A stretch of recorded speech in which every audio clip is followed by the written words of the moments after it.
मिलान करते हैं किसी के विवाह से पहले, तो ग्रह मैत्री क्या होता है, इस विषय में आज हम जानकारी लेंगे इस वीडियो के माध्यम से।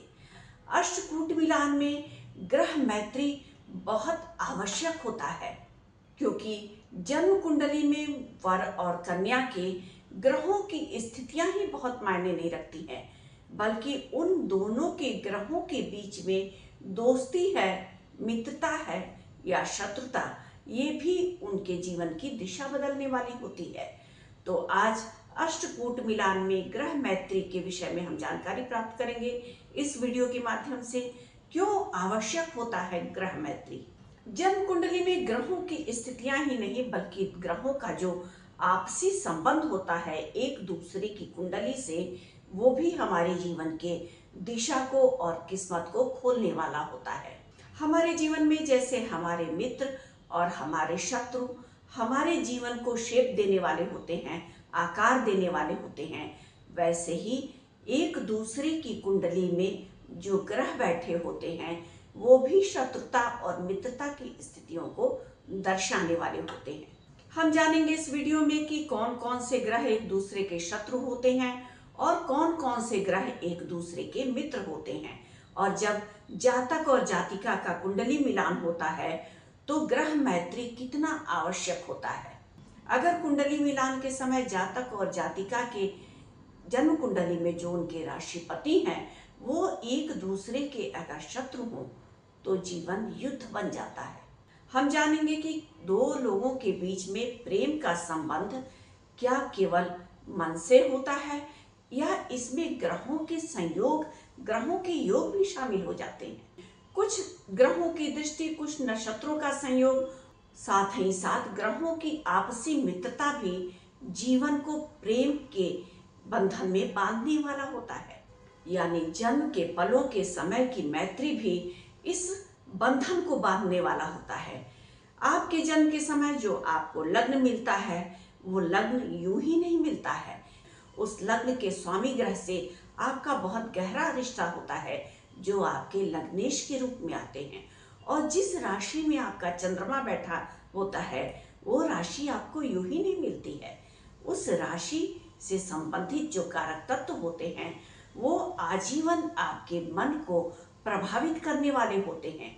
उस ग्रह से भी आपका बहुत ज्यादा जुड़ाव होता है कार्मिक ऋणों को लेकर के, तभी इस जीवन में वो आपके लग्नेश की भूमिका निभाते हैं। और वो राशि जो आपका बनता है उसके अधिपति ग्रह आपके राशिपति की भूमिका निभाते हैं। कन्या की जन्म कुंडली में जो ग्रह बैठा हुआ है राशिपति बन करके, और वर की कुंडली में जो ग्रह बैठा हुआ है राशिपति बन करके, वो दोनों अगर एक दूसरे के मित्र ना हो तो मानसिक मिलन, मानसिक तालमेल, सामंजस्य आपसी दुर्लभ हो जाता है। इसीलिए अष्टकूट मिलान में ग्रह मैत्री मिलान बहुत आवश्यक होता है। गण, वश्य और तारा के बाद ग्रह मैत्री को देखा जाता है। यानी अष्टकूट मिलान में अहम भूमिका निभाने वाला होता है ग्रह मैत्री मिलान। कन्या और वर के जन्म कुंडली में जो ग्रह अहम भूमिका निभा रहे हैं वो ग्रह क्या एक दूसरे के मित्र हैं, ये देखा जाता है ग्रह मैत्री में। जो चंद्र राशि बनती है वर और कन्या की कुंडली में, वो दोनों ग्रह एक दूसरे की कुंडली के लिए शत्रु हैं, मित्र हैं या तटस्थ की भूमिका निभा रहे हैं, इसको देखा जाता है। अगर दोनों के ग्रह मित्र हैं, राशिपति मित्र हैं एक दूसरे के, तो ये समझ सकते हैं हम कि दोनों मन और आत्मा से एक रूप रहेंगे।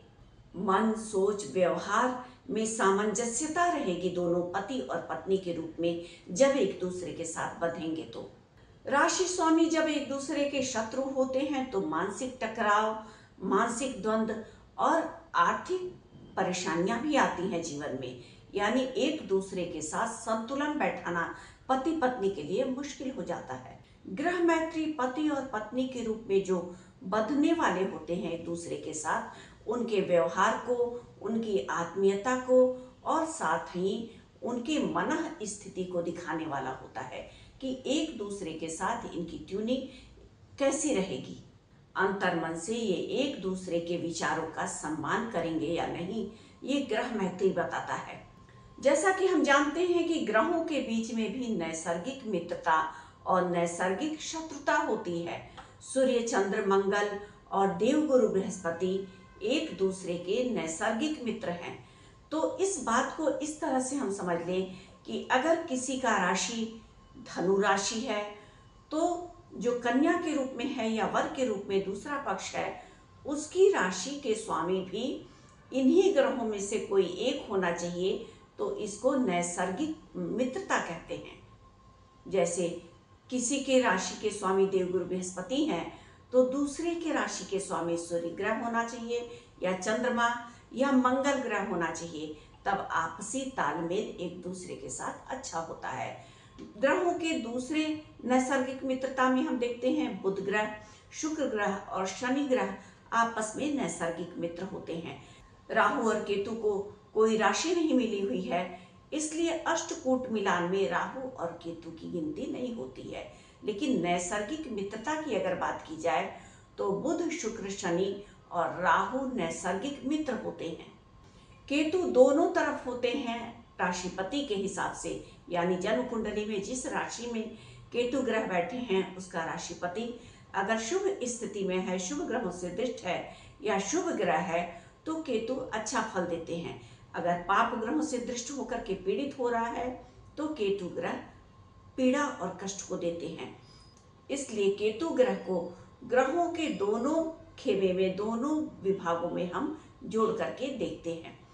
रही बात नैसर्गिक मित्रता और नैसर्गिक शत्रुता की, तो बुध, शनि, शुक्र नैसर्गिक मित्रता रखते हैं आपस में, और गुरु, मंगल, सूर्य और चंद्रमा आपस में नैसर्गिक मित्रता रखते हैं। अगर हम वर और कन्या की कुंडली का मिलान कर रहे हैं तो दोनों के जो राशिपति हैं वो आपस में मित्र होने चाहिए। अगर देवगुरु बृहस्पति वर की कुंडली में राशिपति बन रहे हैं और कन्या की कुंडली में जो राशि के स्वामी हैं वो शुक्र हैं, तो नैसर्गिक शत्रुता वाली स्थिति आ गई, क्योंकि शुक्र ग्रह और देवगुरु बृहस्पति आपस में नैसर्गिक मित्र नहीं है। इसलिए अगर ये विवाह आपस में हो जाता है जहां दोनों राशिपति एक दूसरे के शत्रु ग्रह हैं, तो जीवन में मानसिक टकराहट, आपसी सामंजस्य की कमी, आपसी ट्यूनिंग की कमी और एक दूसरे से आत्मीयता की कमी निश्चित तौर पर होगी। अगर वर की कुंडली में राशिपति मंगल ग्रह हैं और कन्या की कुंडली में राशिपति शनि ग्रह हैं, तो अष्टकूट मिलान में ग्रह मैत्री पर 0 नंबर आएगा, यानी आपसी शत्रुता की स्थिति को हम देखेंगे। अगर एक मित्र ग्रह है, दूसरा तटस्थ की भूमिका निभा रहा है, तो 4 अंक आएगा अष्टकूट मिलान करते समय। यहाँ पर हम ये समझेंगे कि समयानुसार ये व्यक्ति एक दूसरे के साथ एक दूसरे का सहयोग भी कर सकते हैं। अगर एक तटस्थ की भूमिका में आ रहा है राशिपति के साथ और दूसरा शत्रु की भूमिका में आ रहा है राशिपति, तो 1 अंक दिखाता है अष्टकूट मिलान में। यानी कभी कभी किसी बात को लेकर के एक दूसरे के साथ इनकी सहमति हो सकती है, बाकी के विषयों पर इनकी आपसी असहमति होगी, यानी आपसी सामंजस्य की बहुत ज्यादा कमी होगी। और दोनों ही राशिपति अगर एक दूसरे के शत्रु हैं तो अष्टकूट मिलान करते समय 0 की संख्या हम देखेंगे। अगर अष्टकूट मिलान करते समय ग्रह मैत्री नहीं है तो विवाह करने से हमें बचना चाहिए, क्योंकि विवाह के समय मानसिक मिलन होना एक दूसरे के बीच में बहुत आवश्यक है। अष्टकूट मिलान में अगर ग्रह मैत्री 0 पर आ रहा है या 1 अंक पर आ रहा है तो हमें विचार करने की आवश्यकता होती है। गुण चाहे जितने भी मिल रहे हों, अगर मानसिक मिलन नहीं होगा, आपसी सामंजस्य नहीं होगा, आपसी ट्यूनिंग नहीं होगा, तो वर और कन्या का दीर्घकालिक जीवन व्यतीत करना एक दूसरे के साथ बहुत परेशानियों और संघर्ष से भर जाता है। अष्टकूट मिलान में ग्रह मैत्री मिलान एक दूसरे के साथ दीर्घकालिक जीवन व्यतीत करने की स्थितियों को दिखाता है। अगर ग्रह मैत्री होता है एक दूसरे के बीच में, तो दोनों आपस में एक दूसरे के साथ सुख और दुख में सामंजस्यता मिला करके चलेंगे, ये हम समझ सकते हैं। दोनों जन्म कुंडलियों में यानी वर और कन्या के जन्म कुंडली में अगर राशिपति मित्र हैं तो एक दूसरे के साथ जीवन में सहजता से ये आगे बढ़ने की स्थितियों को दर्शाता है। अष्टकूट मिलान में ग्रह मैत्री मिलान, अगर दोनों ग्रह जो अष्टकूट मिलान में एक दूसरे के राशिपति हैं वो शत्रु हैं एक दूसरे के, नैसर्गिक शत्रुता है उनके बीच में ग्रहों की हायरार्की में, तो हम ये समझें कि आपसी क्लेश, मनभेद, मनमुटाव, लड़ाई झगड़ा, आपसी सामंजस्य की कमी, एक दूसरे की बातों से असहमति की स्थितियां ये ग्रह मैत्री बता देता है। जब ग्रह एक दूसरे के मित्र दिखाई पड़ते हैं अष्टकूट मिलान में तो स्नेहपूर्ण तरीके से पूरा जीवन सुख और दुख में सामंजस्यता के साथ बीत जाता है। यानी जीवन में कितना भी उतार चढ़ाव, असफलता, सफलता आए, व्यक्ति एक दूसरे के साथ आपसी तालमेल बना करके काट लेता है वो समय। और अगर नैसर्गिक शत्रुता की स्थिति हो तो मानसिक द्वंद्व, मानसिक परेशानियां, एक दूसरे के साथ क्लेश, कलह का वातावरण बना रहता है आजीवन। तो अष्टकूट मिलान में ग्रह मैत्री मिलान को बहुत सूक्ष्मता के साथ समझना चाहिए और देखना चाहिए। इसे अवॉइड बिल्कुल भी नहीं करना चाहिए अगर आप चाह रहे हैं कि ये विवाह दीर्घकालिक हो और दोनों एक दूसरे के साथ सहजतापूर्ण तरीके से जीवन को व्यतीत कर लें। आज हमने अष्टकूट मिलान में ग्रह मैत्री मिलान के बारे में जाना इस वीडियो के माध्यम से। उम्मीद है आपको हमारा वीडियो पसंद आया होगा। हमारे वीडियो को लाइक करना ना भूलें और हमारे चैनल को सब्सक्राइब करना बिल्कुल भी ना भूलें। धन्यवाद।